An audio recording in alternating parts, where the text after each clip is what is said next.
Hi, welcome to Second Earth Alternative. This is Felipe Osorio. Flying saucers, flying saucers, flying saucers, here we come. All right, guys, this is really exciting. Once again, I know that before we went through some UFO images on the moon. It was actually one of the episodes in which we basically just reviewed a whole bunch of images. And perhaps you guys saw one of my interim videos, which it didn't have any like video. It was just like nothing but like writing. But it was also showing some new, kind of UFO images that I saw on the moon. But meanwhile, right now I'm doing some amazing research on two topics that I'm super excited about. I don't know if I want to reveal everything right now, but I just want to let you know that this is kind of big. And when I say big, I'm talking about like mega, like human, like implications, like what is our history, like where did we come from, like what is all of this about. I can give you a hint though. If you guys kind of want to prepare yourselves and just kind of want to do a little bit of research before the next episode, look up the connections between the Dogon tribe in Mali, in Cote d'Ivoire, and then also the connections between that tribe and the Anasazi and the Hopi Indians from New Mexico. I know they're completely disparate cultures from completely different continents, but I think if you start looking into the details of what they believe, what their culture is, who their gods are, I think you'll be very, very surprised. So just want to throw that out if you guys want to take a look before the next episode. But that's not why we're here. I wanted to show you guys some brand new images that I literally just came across this today. And I was like, you know what? Screw it. I'm just going to put out a quick episode just to let the guys know what's going on. Gals as well, sorry. But let everybody know what's going on. And meanwhile, I just want to show you some images. So here. So basically, I was looking through the moon images again, and I discovered a whole bunch of other flying saucers that I hadn't seen before. So let's take a look at this one real quick. Oh. And if I were to put the infrared filter, it's not 100% definitive, but it definitely has that traditional kind of saucer type shape. But in the context of everything else I found, it's possible. So let me show you what I mean by this. So when I did the episode on the moon, just a few episodes ago, I showed you guys this image, which had this particular strange green UFO. And I told you I found this straight out of the NASA archive, and this really took me back. I mean, I was kind of blown away that this image was just kind of out there. And then let me show you this new image that I found, which it blew my mind. And the reason why this was so amazing is because it's as if we're looking at the same craft. Okay, so I made this kind of easy, so let me show you what I mean. So I decided to highlight the two anomalies that I see in this picture. So here we have that typical spheroid type UFO, and then look at this. Did you see that? Like that kind of flying saucer type shape? So let's take a look real quick. Watch what happens here. I kind of highlighted these so you guys can see. So here's the sphere. It's almost like a sphere within a sphere that you kind of see here. But look at this. I mean, I feel like this is like phenomenal. Like it's like you can see all the little lines in the geometry.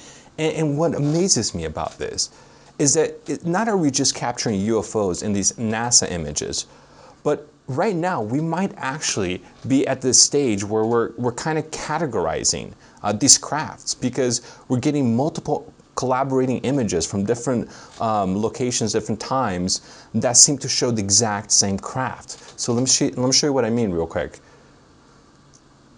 So here's that same craft standing up. The original color was green. So, and look at this weird warping around the craft, almost as if when it's moving, it kind of creates this bending of space, or kind of like how when you see jet fighters like almost break the sound barrier, and you see this kind of shock wave that goes around them. It looks something similar to that. But look at this craft that just came from this brand new image that I was showing you guys, and then compared that to this guy. I mean, does it not seem like it's the same craft? Let me show you what I mean here. I'm going to turn this to the black and white version. I mean, look at that. To me, I find this like amazing. You can almost see like the geometry, the lines. They're going through the crafts, you see, from the left and the right side. So I don't know, I get super excited about this because this is all like independent confirmation. You know, I'm just kind of perusing through the NASA files and then finding like different crafts that tend to look alike and that you can almost categorize as. And by the way, these crafts are all green. And if you remember what Buzz Aldrin said when he talked about the UFOs, he did mention that they were green. So that's another interesting similarity. So I'm going to put that one down and move on for a second. So these other two images, I also showed it in my other episode, but I wanted to talk about it a little bit. The reason why I thought this image was so spectacular is because I don't know if anybody's read the Bob Lazar transcript, but Bob Lazar kind of tried to discuss a type of physics that, that these crafts were utilizing.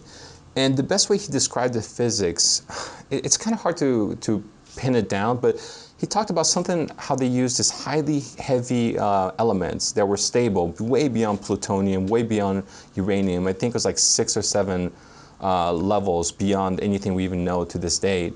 And this particular element was so heavy that its actual gravity overtook the internuclear force. And in that kind of space in between which the forces were overtaking each other, they essentially amplified this.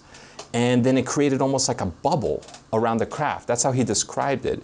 And he said that the way that you travel through space and time is that you're not physically going through space and time itself, but rather you're almost popping a bubble in which you can almost instantaneously, it's as if you can triangulate like a bubble, and then instantaneously go from point A to point B just by the popping of the bubble. That's how he said the crafts move.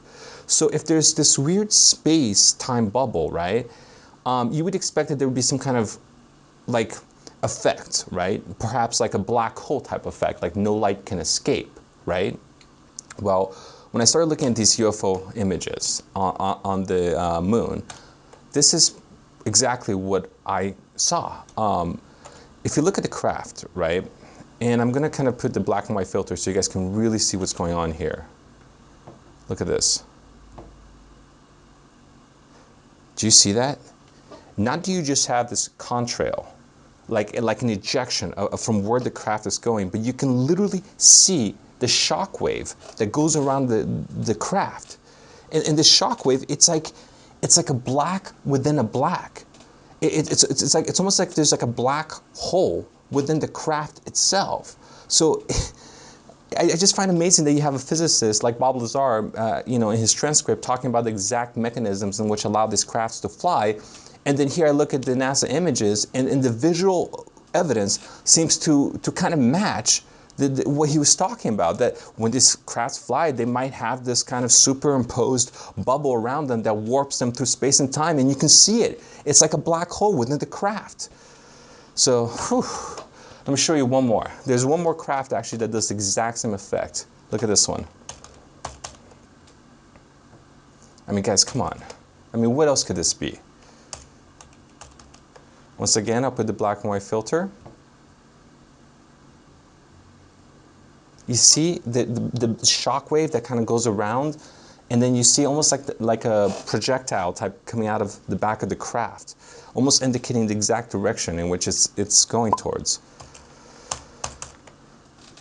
All right, guys. Well, that's pretty much it. You know, it's not a huge episode. I just wanted to kind of show you some of the images that I found recently.